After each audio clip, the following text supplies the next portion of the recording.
What's up, ladies and gentlemen? Welcome to the latest episode of Partner First. We're doing it a little differently this time. We're gonna be joined by our good friend Marnie Stockman over at Lifecycle Insights. Um, but instead of doing, if you've seen any of the other stuff we've done with Lifecycle, it's not just. Sorry, I'm getting ready for that Turkey Day coma. If you've been with us on any of the other stuff we've done, Jurassic Sock, Rogue One, the other Partner First, nothing done with Marnie is ever just watch a PowerPoint slide, right? She always gives homework. She always has you work interactively with her. And that's exactly what we're going to do today. We're going to go through an interactive workshop on MSP success. And as always, just real quick housekeeping. I see you in the chat. Hello, OIT family. This is interactive. Ask your questions. We'll be interacting in the chat, live YouTube, Facebook, LinkedIn. This is recorded. They will be immediately available afterward. So if you're doing your last minute preparations, you want to watch this later while you're preparing your turkey or whatever else you're doing, absolutely. I can't think of a better way to spend in the kitchen preparing your turkey other than listening to how to get better customer success. So without much further ado, let's bring up Mrs. Marnie Stockman. Hey, hello, how you doing? I'm trying to picture a family saying, like, turn down the parade. I want to talk. I want to listen to Ray and Marnie chat about customer success. As Snoopy comes in from the left, you start, just no, the book. So for the two people out in MSP land that don't know who you are, can you introduce yourself? Absolutely. I am Marnie Stockman, co-founder and CEO of Lifecycle Insights. Awesome. And I just want to, for those of you that haven't seen, and Simon will put the things up in the chat, the links, but we have, let's see here, just because we have a long history of working together on stuff. Very first Partner First, right? I did that with Alex. I didn't know it at the time, but he told me this was your first, this was the first time you guys had done any like live video content at all. So I thought that was pretty cool. Then that was January of 2020, before the world went to hell. Sean and Alex doing March 4th of this year, doing stuff. Oh, good Lord, I got to get my face out of that picture. And then we had just at IT Nation Connect 2 weeks ago, your launch, with my good friend Matt Clark, doing your launch at IT Nation Connect. So and also the book, which we'll bring it. But you have an interesting history of like how you got from playing volleyball and ed tech to here. Can you give us some of that background? Yeah, absolutely. I think Simon will throw up my screen for a second because I got a couple images for back in the day. So I always like to say, let's talk about the elephant in the room, which was how did we land from high school math teacher to CEO of a software company? Because that's not the traditional route. I know that's shocking to everyone, but it's not how most folks get there. I like to say that as a math teacher, I had the toughest customer success clients, right? I had students, and then I also had parents and administrators and test scores to boot. And then another thing you bring to the table as a teacher is you better be good at sales and marketing, because have you ever tried to pitch pre-calculus to a bunch of 16-year-olds, right? So that's how we started there. And then I ended up running a software platform for the school system, and I ended up presenting it in front of the owner of that software company. He said, you should come to what teachers would call the dark side, when I was no longer in front of students. But I really felt like I was impacting students, through the software. But this is where I met my business partner, Nick. So he and I stole the company mascot and took it up I-4. So right where we were at IT Nation a couple of weeks ago. And we made a video for the company of the mascot all the way at all of the parks in Orlando. But in doing that, not just in that conversation, Nick and I had many, many conversations. He was VP over support and I ran customer success. So we had many conversations around how to be less reactive and more proactive. When I first started working in customer success, the clients had not been talked to for 18 months. And all I did was like put lids on pots and put out fires and spin plates and anything that made it sound like mayhem. That's what I was doing. And so we really worked to develop metrics together to define how we could be proactive in customer success and get good insights around customer health as well as opportunity. So that's how I met Nick. He and I decided that we wanted to start a company, and we were looking for a problem to solve. And due to our non-compete, it needed to be outside of education. So I played volleyball with Alex Farling for 20 years, and I knew him as an IT guy and didn't know anything else. I only marginally knew what that meant. And I don't even think I'd really heard the term MSP before. We never played on the same team. But one night we were playing opposite each other on the net. So every time we got to the front of the net, we would chat. And I told him we were looking to start a business of software development around data and analytics. And I said, do you have any problems to solve in the MSP space? And he said, I do. Can you get your guy on a call? So he kind of Shark Tank pitched Nick and me of the idea of, I spent 8 hours today cobbling together a QBR report, and I want that green bean casserole. I'll make mine later. Me too. So he said, I cobbled together business reviews and it still doesn't look good. So he started throwing out all these terms: PSA, RMM, CMMC, NIST, ISP, like all of these 3 letters put in different order than I'd ever heard them before. But then he said QBR, which I'd done a ton of as part of customer success. So that's kind of the beginning of Lifecycle Insights and how we came to decide that we wanted to help automate business reviews.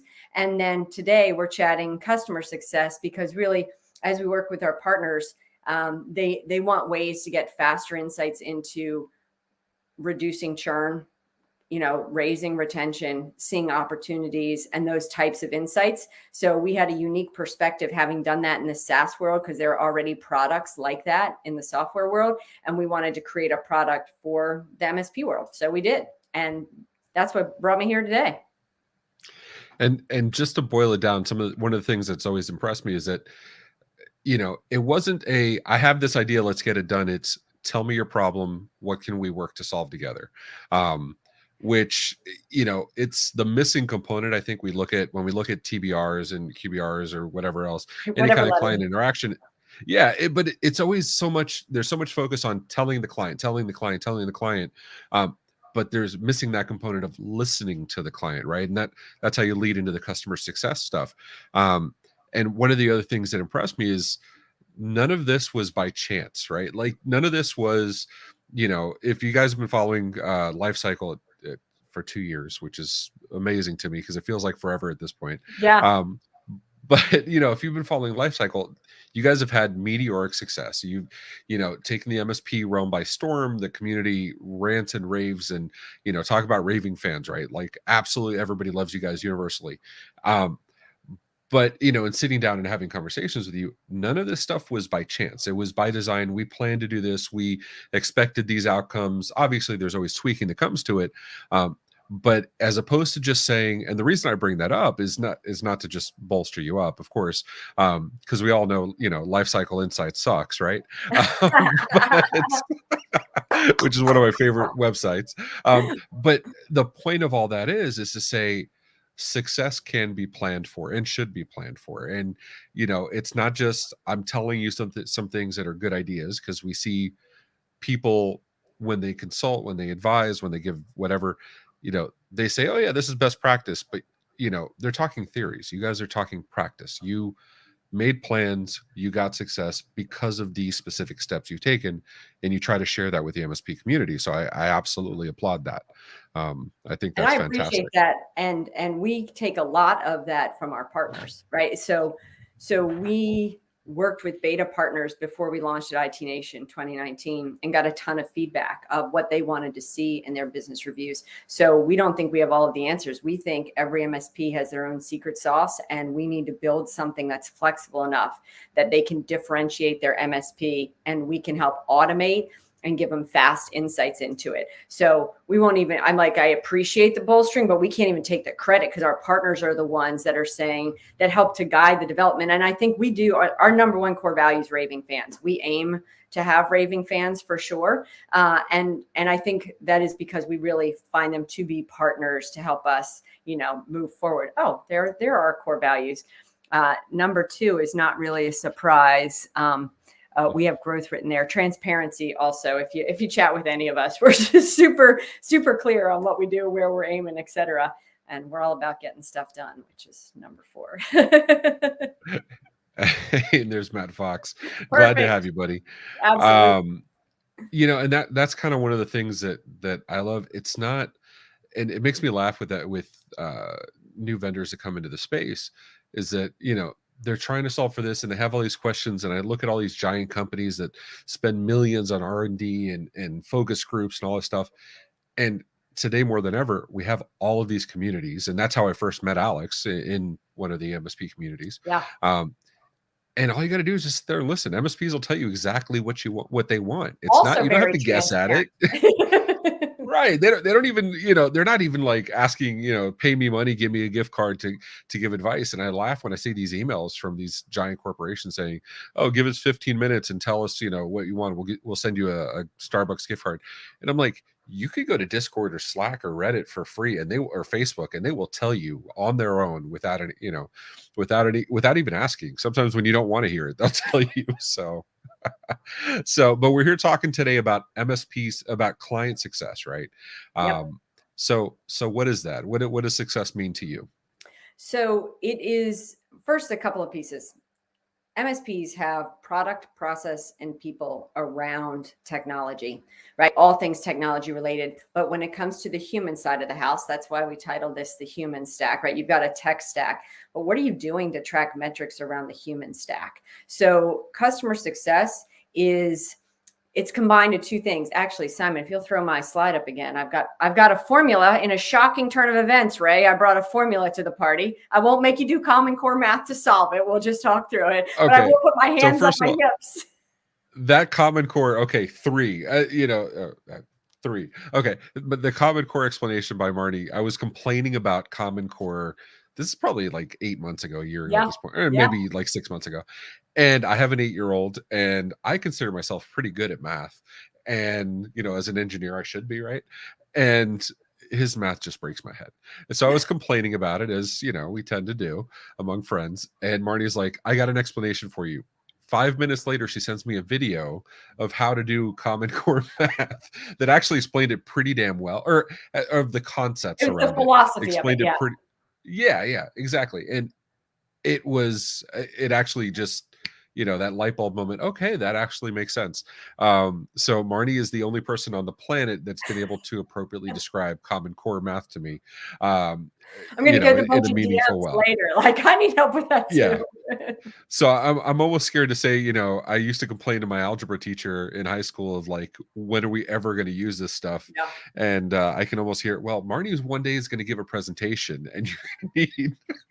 So it's funny you say So that, because we talked some algebra on one of our weekly meetings with our partners. And I said, same thing. You wonder when you're ever going to use this. And we're doing it today at Lifecycle. They're like, oh my goodness. What are we talking about? okay, so CS equals CX plus CO. Yep. So customer So success what is this?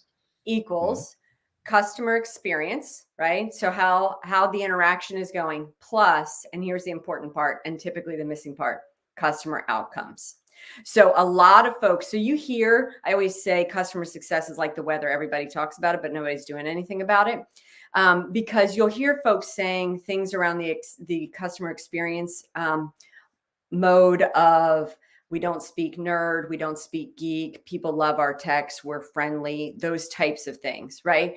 But that's just the experience. Like, we give you the reports when you need to see them. That's just how we're interacting with them. What the other component that your business owners want is that you're driving outcomes for them. You're helping them save money, make money, or helping them grow, right? Like, that's why you're doing business with them. And you do that through technology. So that's the component that's often missing in the customer success equation, because it's not all about how much they like you or don't like you. So when we talked about the tech stack and how you have metrics, what's the metric you have around your customer success? It's typically the business owner, the VCIO, or the salesperson having a gut reaction. All right, that's not a solid plan. That is not a metric. It's one. I'll give you that. The sentiment that you think they feel is one metric. CSAT scores also not the be all and end all. It is another metric along the way. But there are lots of other components that you need to think about. in terms of not just their happiness, but are they achieving their goals through your business? And that's where the whole, people hate using the phrase strategic advisor or trusted advisor, but the honest to goodness truth is if you are that strategic advisor and helping them meet their business goals, that's a partnership with no risk of churn. It's funny, we were having this conversation, literally this exact conversation on customer success, in MSP Geek, I 2 wanna days say ago. 2 hours ago. Well, Okay, 2 no, 2 hours hours ago. ago. It's literally 2 hours ago. I was speaking with Gavin Stone and a bunch of others, and we were discussing, because we were talking about remote workforces versus, how hard it is to manage a remote workforce versus a local workforce, and how hard it is to ensure customer success, and you know, when you can't be there to overhear the conversation, we're talking about the management side. So we got into the customer satisfaction side of it, right? Like, how happy are they? How do you know? And every MSP in there had a different example, or had a different interpretation of how they measure customer success, but it was all very different methodologies. It was all very different things that we're tracking, the usual stuff, the CSATs. There was plenty of, well, I just know my customers have been with me forever, so I know they're happy, which, no, that's not That's the not right scalable. answer. That might work for a one-man shop, a one-woman shop, but that doesn't work if you're going to outsource this to other people in your team, Absolutely. Or when you scale, it's impossible. One of the things I used to complain when one of the many things I complained when Sean joined the team. But when Sean joined the team, was he was first contact now with a lot of partners. And where when I was doing all the selling, I knew my partners, I knew them, I knew their families, I knew their plans, I had constant communications with them. But as we expanded, and as we brought on Alex and Matt and Sean and everybody else on the team, there's a lot of partners that I don't have the same level of interactions. And there were some partners I'd never met, until we had some other Yeah. stuff go on. So it's hard. So that feeling you get when you know your customers are happy, you can't rely on that long term if you're going to scale. So it's funny you say that. When I first became a customer success manager, on Friday nights, I would get a call at 5:30 from the panicked CEO of the company who realized he hadn't paid attention to his partners all week long and realized that I was the keeper of that information. So 2 Friday nights in a row, when I was trying to get my teenagers to go to a high school football game or whatever we were doing, that is when Nick and I started, like, we need to track some metrics and we're going to put it in front of them and we're going to make it red, yellow, green, because you shouldn't have to wake me up out of a nap or take me from, some other activity to get that information. Like, I'm happy to share. So let's Right. put this and in consistency as well, right? So Sean might have one view of customer success and Alex may have a very different. So you need to define the rules around how you're going to score it. So you understand that red is red and danger, and let's do something about it. And green is a truly happy customer. Absolutely. Love it. You know me, I'm all about process and procedure and documentation. Yeah. So Yeah. 100% behind that.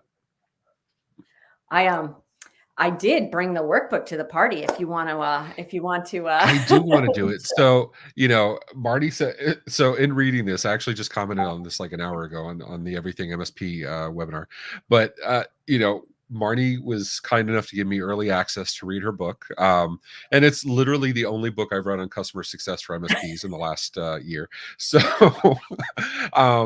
but one of the things that jumped out at me is when I was reading it, there was a link to a workbook, and I said, so I DM Marnie right away. I said, where's the workbook? I got to see the work. Like, I'm never excited for homework, but it's homework from Marnie. So I'm like, okay, I'm really excited to see how this comes.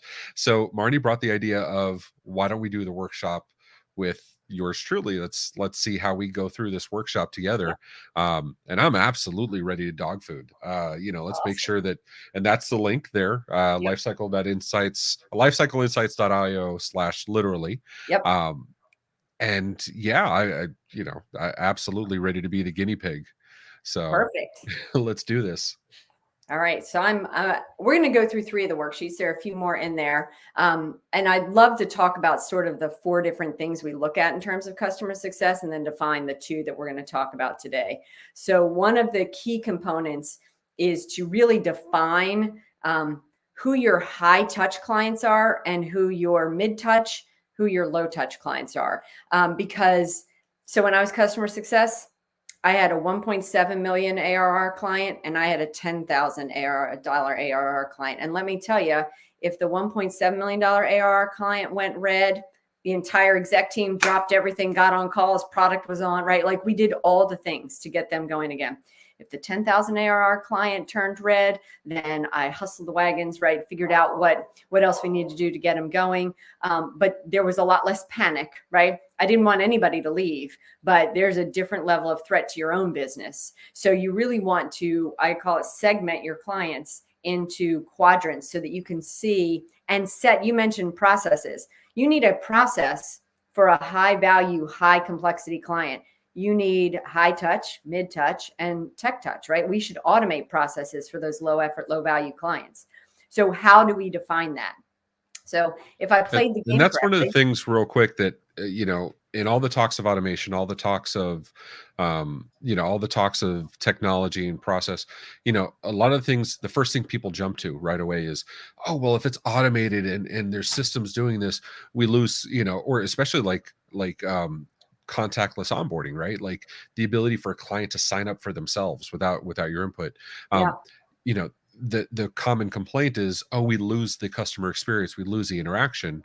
And I think you and I are in the same mind on this, which is, it's not like, take away the interactions that don't require your input. Creating a user account, who exactly. cares? Like Yeah, creating reports, you guys have automated these things, who cares? Just be part of the conversations or be part of the interactions that have meaningful value. yep, That's why I like it. So I want to ask you, okay, real quick: high touch, mid touch, low touch. yeah, You mentioned revenue as a qualifier. How yep. else do you qualify who falls in these things? So I'm gonna attempt to be fancy, and I promise I have better handwriting on a chalkboard, but with Ooh, an iPad. All right, MRR. So yeah, you mentioned revenue right out of the gate, right? So for sure, I would say that typically it is around MRR, right? But if you think about maybe it's a break fix shop that is moving to be in a more managed services, and you would want to think about this in terms of their overall size. And what does that look like? Oh, my lands. I'm going to stop busting Alex's chops about this. Sorry. Goodness it's gracious. legible. Oh, all right. MRR size. Okay, I'm good. Or size, right.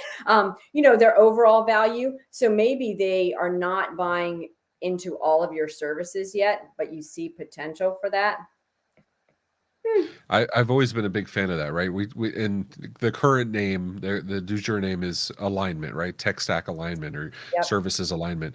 But I've referred to it for years as squeezing the lemon. It is so expensive to onboard or to find and bring on a new client. You go through all the marketing and the emails and finally getting appointments, and regardless of what your closure rate is on those appointments, it's very, very expensive to bring on a new client. Whereas if you already have the clients, go back and look, are you squeezing that lemon? Are they aligned with your stack? Are they, it's not just about selling and getting revenue out of them, but also if you have your stack and you believe, and not just your stack, your services, your portfolio, whatever you want to call it. But if you believe those are the right services, they should be the right services for the majority of your clients. So why aren't you telling them about it? Yeah. Oh, 100%. So clearly, it's my first day at the jam board, and why my pen is now dysfunctional is a mystery to me. So, but I'll just keep chatting through it and hope for the best. So yeah, other Fun things I part of would doing put it here. live. What was that? The fun part of doing it live. Yeah, that's very true. So, oh, there we go.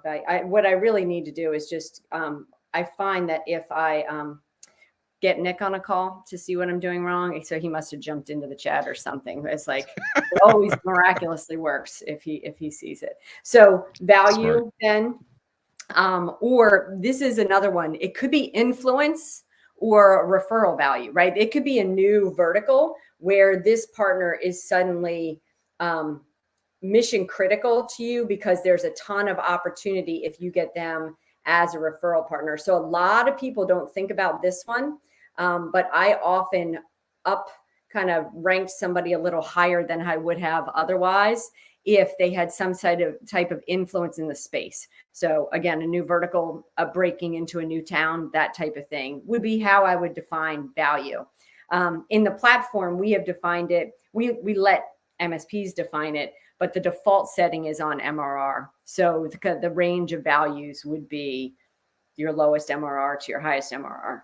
Complexity can be all kinds of things. As a matter of fact, we changed the language in the platform to be effort, because really your ideal client is high value, low effort, right?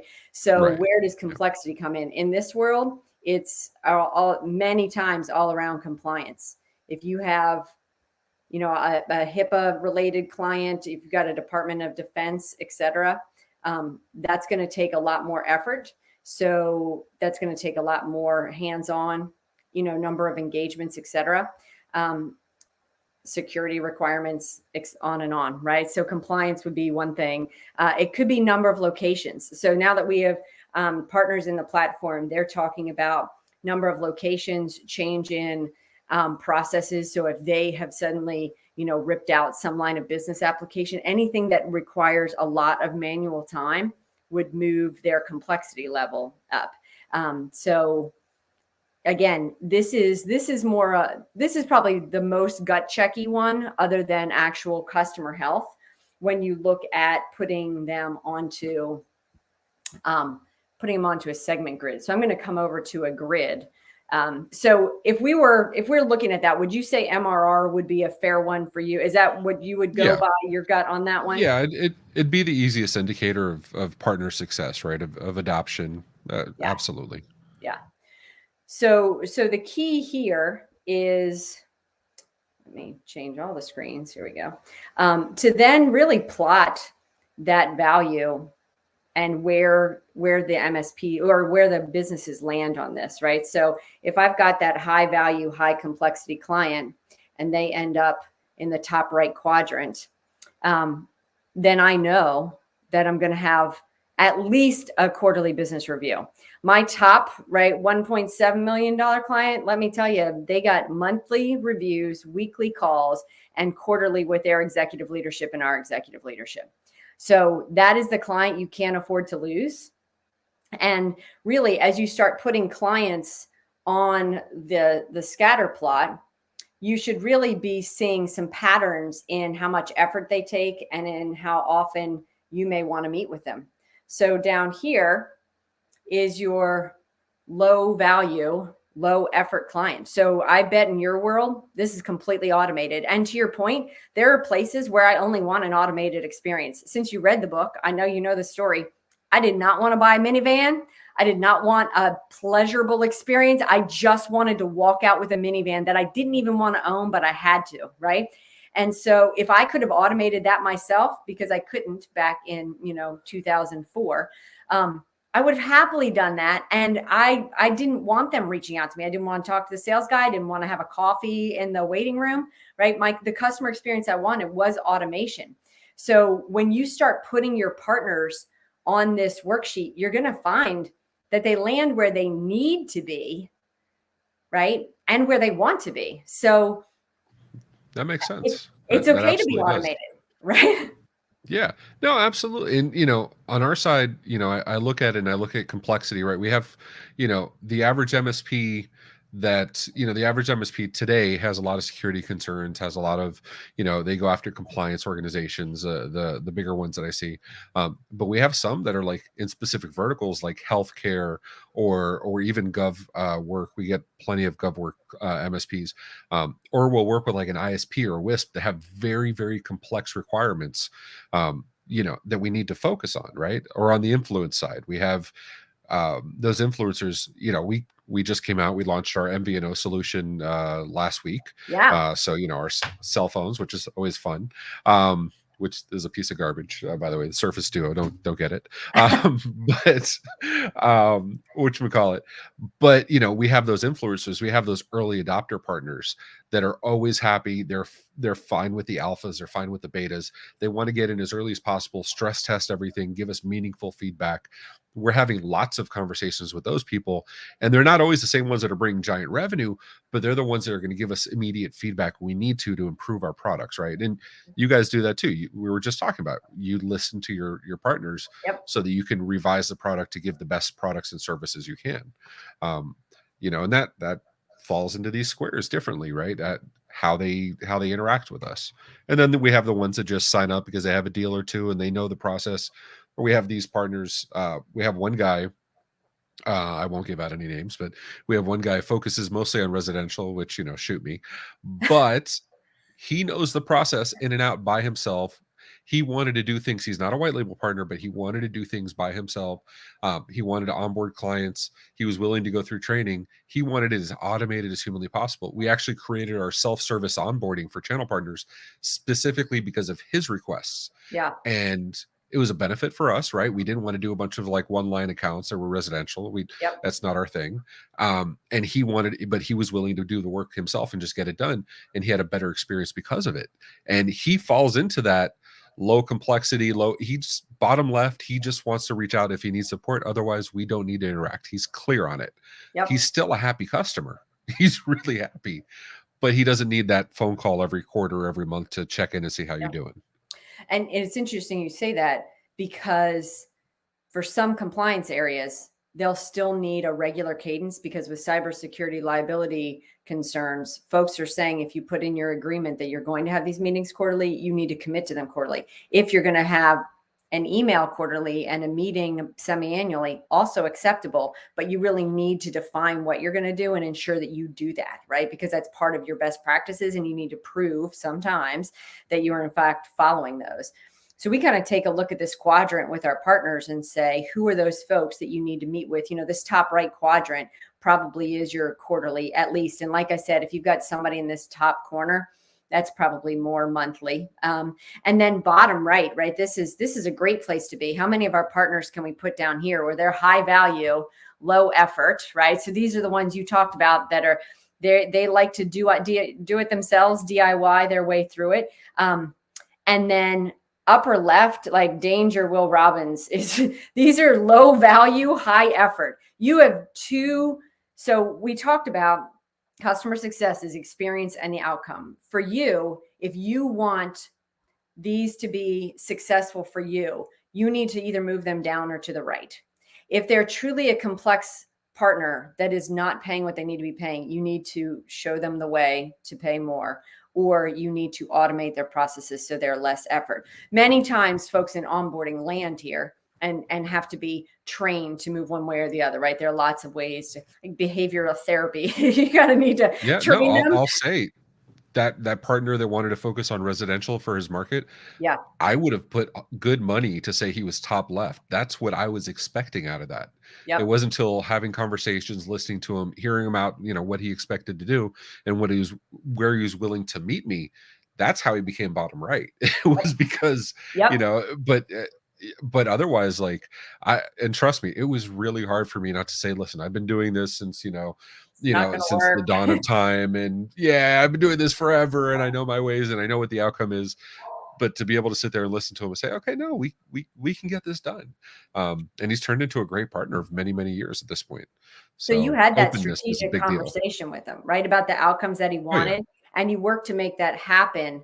And that's the key that many folks are missing. If you had just gone with, this is the way we do business, right? And not listening to what he was willing to put into the business so you could partner together, it might not have turned out as well, but you heard his goals and helped him march to it. And now he's happily in the quadrant we want everybody in. Before I jump to the next screen around health, I want you to think about this, because once we have them in these quadrants, the key really is to then define their health. And so again, we talked about this a bit, and I'll talk about how we then color them red, yellow, or green. But think about how different it would feel if you've got someone in the top right quadrant, high value, who is red in terms of health. So when we talk about customer health, it's the potential for churn, right? A cranky partner you think's going to leave. So we've talked about a couple things today. First, knowing that, and knowing it's not just gut instinct, right? We need to have other metrics for it, but also how to be proactive. So to be able to create some metrics that maybe highlight that this is a yellow partner, because we want to, right? We see something coming. We know the metrics of what makes them, like they suddenly asked for the logins to all of their entire kingdom. They asked for a line item contract of what exactly am I paying for? Yeah. Right. That's the question that makes high anxiety. And depending on which quadrant they're in, really might depend on how much anxiety it causes the MSP along the way, right? So part of what we It's want to do funny is talk about because that. we use Quozel for proposal, or we used to use Quozel Cell, whatever they call it Yep, today. yep. We used to use it for proposals, and yeah, ConnectWise, love them or hate them, they got to stop renaming things. But we use them for proposals, and years ago. Now we use PandaDoc. We've been on PandaDoc for like 2 years, but it's funny because we will see Quozel will send you an email when somebody views a quote, right? And Panda does the same. Yep. When we get old customers that I get that email, because even though it's shut down for years, Quozel still sends the email, Yeah. which that's a data retention thing. That's a whole other Right. I was conversation. like, bing. But hi, Lena. Thanks for joining us. But when I get those emails, I say, oh, wait, that's a customer who's been with us 4 years. Why are they looking at their contract? Like, the hairs, the Spider-Man hairs on the arm go up, Yep. and that red flag. So no, yeah, absolutely. I know exactly what you're talking about. So that's kind of the second component, right? The first piece is we looked at defining in bad handwriting how to put them on the graph. But the second piece is to then define some customer health metrics for them. And so what are some things that so we've talked about a couple already, right? We said, first, there's I'll call it sentiment, and maybe I'll stop coloring in yellow in just a second. So sentiment is I that will gut say that reaction. the handwriting's getting better as you go on. So, I'm a learning robot. My goodness. so while you're doing that, let me ask you: do you ever take into, or do you document at all when a customer specifically expresses their preferred contact frequency? Oh, 100%. Absolutely. And I would move them in quadrants just to set the process, right? Like if you've got checklists along the way of what quadrant they're in, I would happily move them there. And if they were a high value and wanted automation, you should have some checks in place to ensure that they are still happy, right? Because you need to stay front of mind. When I say automation, that doesn't mean no communication. If I've got a client that I'm only doing a business review for annually, I call it remarketing, but since folks are very used to like retargeting on social media, let me explain what that means. If it's a weekly newsletter, if it's a friendly reminder about, hey, we just had this thing happen, right? That would be good news for you. Or here's a news article that would, seems relevant to your business. You need to do something to stay in front of them so that another IT company doesn't come along and they sit there wondering, saying like, oh, why didn't my IT company tell me about this breach that's everywhere in the news? So yes, you should definitely listen to how often they want to be communicated with. But you still need to, just because they don't want a face-to-face communication doesn't mean you need to be out of sight, out of mind type of thing. Okay, makes sense. So for what other things would you think of for health? We talked about CSAT, so I'll add that up here. Yeah. So one of the things we look for is engagement, right? How many interactions are we having in any quarter? Because just because they're not closing deals doesn't mean, I don't, that's why I don't just like to look at revenue. I like to look at, what kind of interactions we're having. Are they submitting a lot of support requests? Yep. Are they submitting a lot of quote requests? Or are they just radio silent?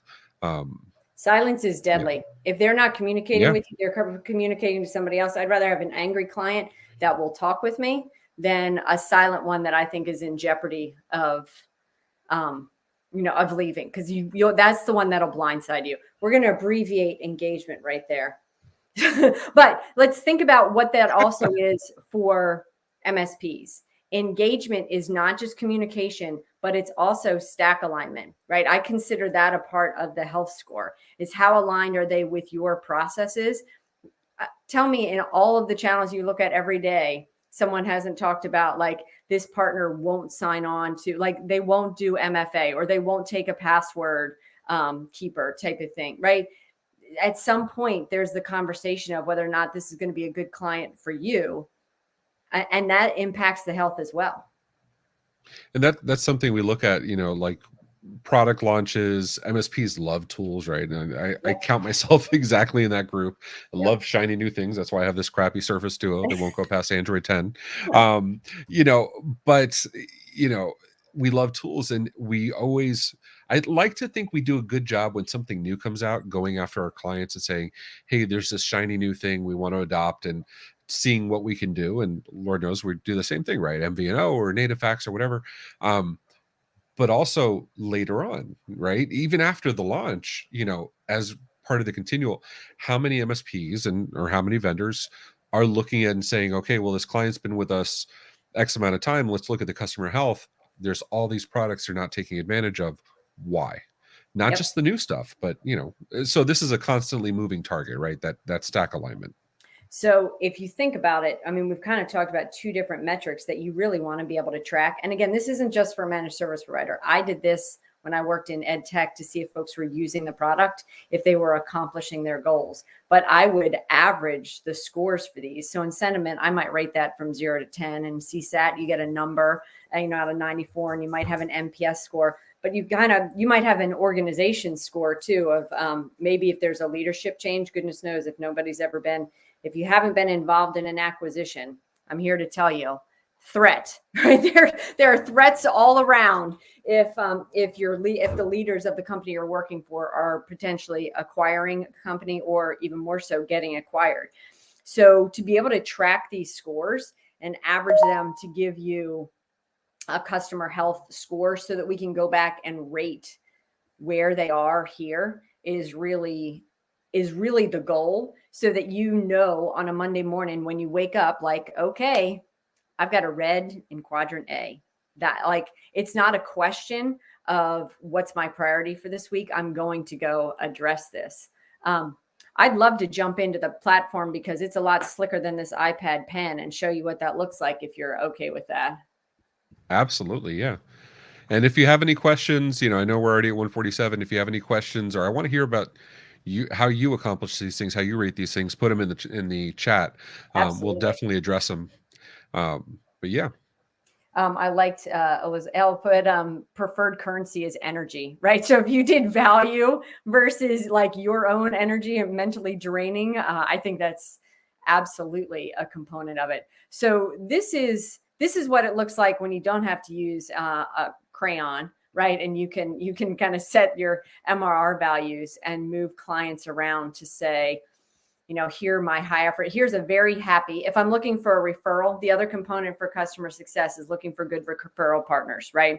So your goal once you get somebody green is to make sure they become a referral. This is in beta in the LCI platform, Tim. So if you want it, you can just email me and I will turn it on live for you. Absolutely. So it's free until the end of the year to let folks kind of dig in and check it out, because there really isn't another one of these in the space. And we do know that MSPs like to play around with all the bright, shiny tools. So anybody that wants to play, we will let them do that. So absolutely. here you can, your effort score, and we can see some of our folks, multiple locations, Windows 2008. They've got a lot of old machines, compliance requirements. You can set the rules on how you are going to, decide what quadrants they land in. But then when I go into customer detail, this is where we can do two of the things that we've talked about. There are clearly lots of bells and whistles on this page, but I'm just going to talk about two of them. One is you have the ability to add customer metrics to this. So sentiment, that's the one you and I talked about at the beginning. How's the relationship? Well, Ray and I are great friends. I'm confident he's going to renew.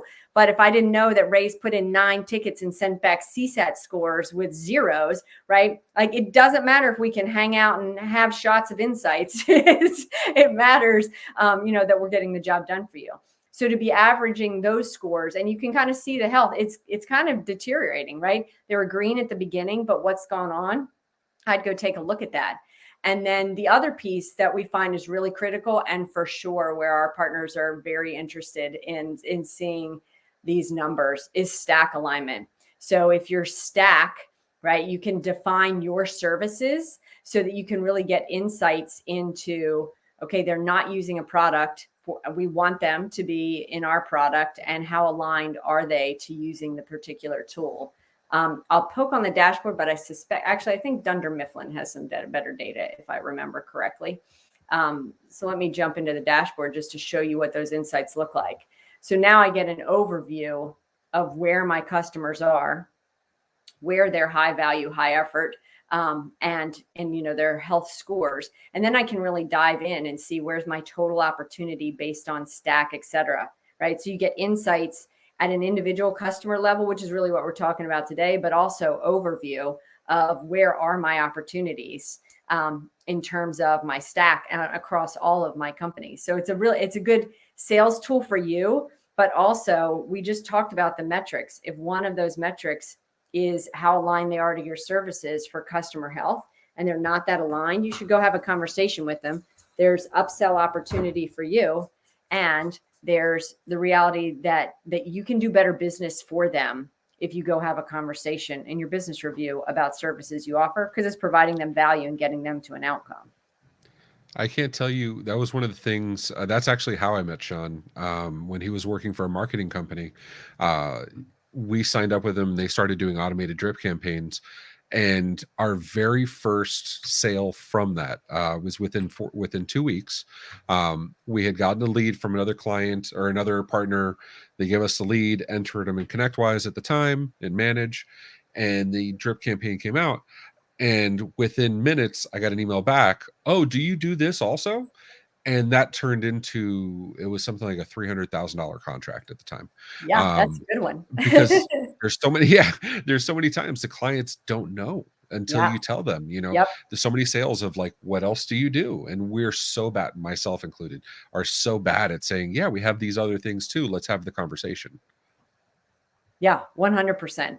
And to be able to have quick insights into that, I think is what's super helpful. It was definitely our goal to let folks define their own stack, right? Their own opportunity within there, right? Preferred tools, et cetera.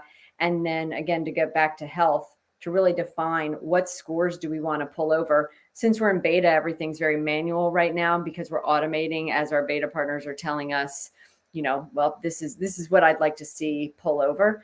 But it's interesting already to see how they are filling up this customer health column with scores. And then again, stack alignment, they're creating multiple stacks. They've got standard stack or a premium stack of, all right, I need to get everybody, or maybe everything in my standard stacks included.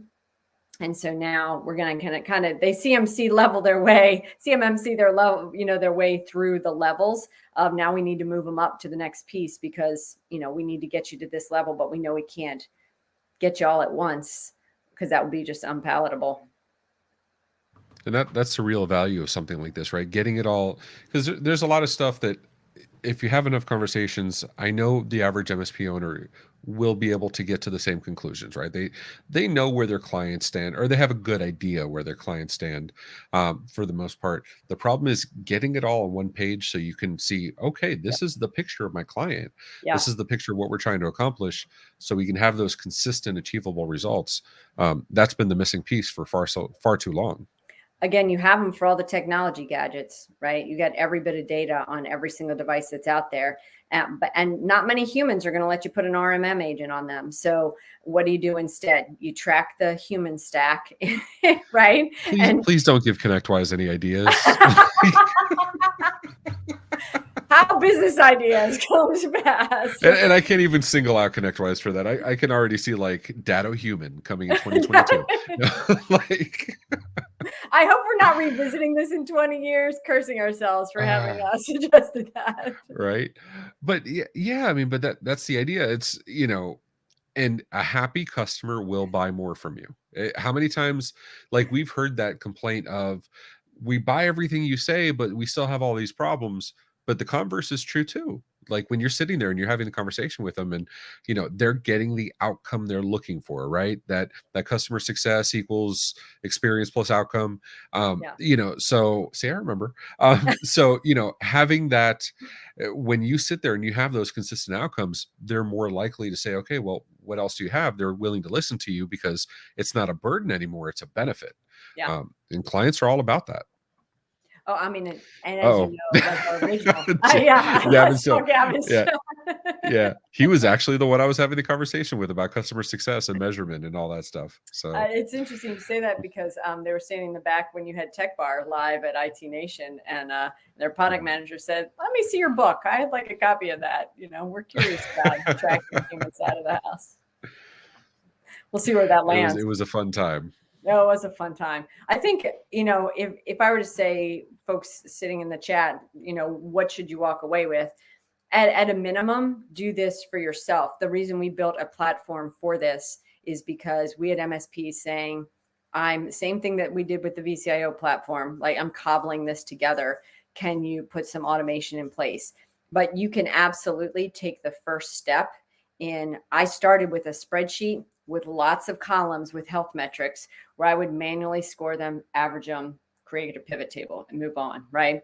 Until we got to the point where our process was mature enough that we needed it in a tool, because our customer success folks needed the same insights. And customer success often loses out. They end up being in a CRM, which I have a whole rant about why a CRM should not be a sales tool. Like, it's a customer relationship management tool, and they're not even customers yet. So like, that's just a poorly named tool, which makes customers. But it's funny because they should be there. When you see people say, "Oh, what CRMs do you recommend?" You know very well they're asking about sales. They're not asking about, They're not asking about success, right? And then success lands sort of cobbled together with support as well. So ticketing systems is not where customer success folks have to live either. So to put them in a place where they can at least think about all of the things that impact their world, like, that makes sense, right? So figure out a process for customer success, a way to track your health metrics, and a way to score them. And whether you do that manually or with crayons on an iPad,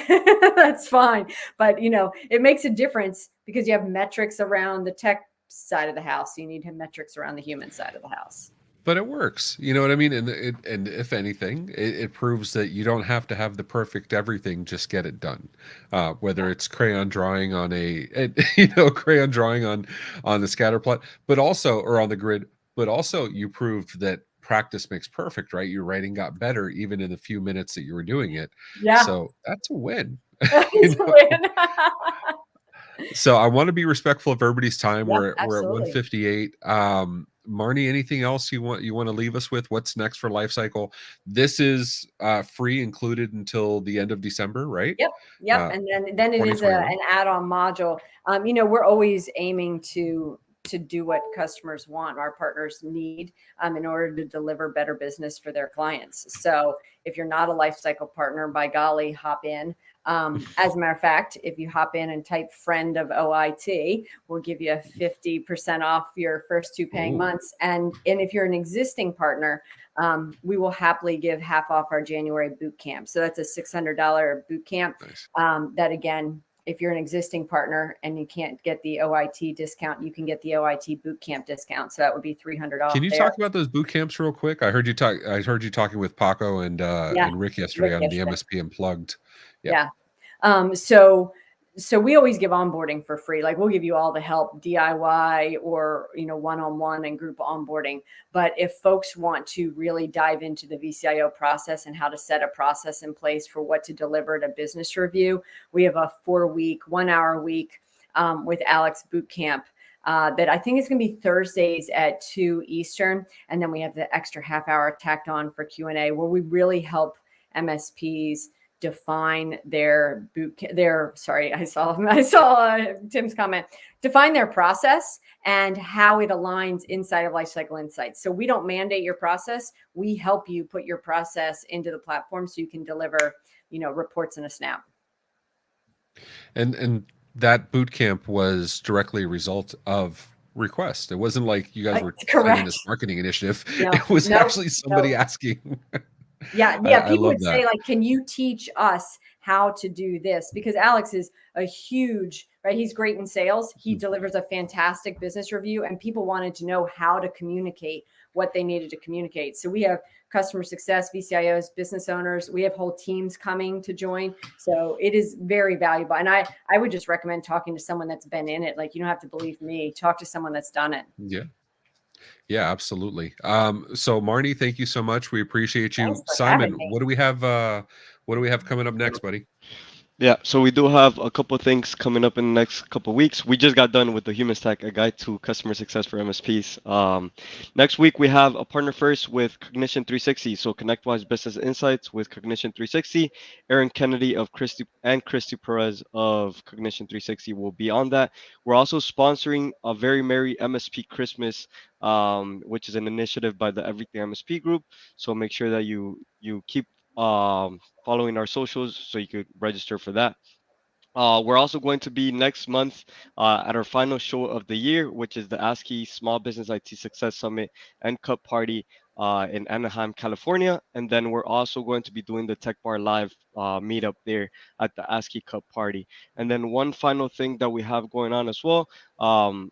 This is an initiative that we do every year, which is Toys for Tots. We launch our fundraiser campaign to help those in need this holiday season. So if you guys want to help a child's wish come true, visit go.oit.co/Cloudy's Heroes and help us meet the goal and help those in need this holiday season. I love that. Yeah, we've been doing that for good lord, we've been doing that for years, and matching toys and doing all that fun stuff. So, if you can, it's the season for giving. Not that you shouldn't do that all year round, but that's just take advantage. Thank you so much, Marnie. What an awesome way to close out before Thanksgiving. Definitely my thanks to the OIT family for joining us for this past hour. Congratulations on your success, on your book, on your launch of your new product, and I can't wait to see what else you guys have. OIT family, we appreciate you. To one and all, have a happy Thanksgiving. We will see you on the next week. Take care.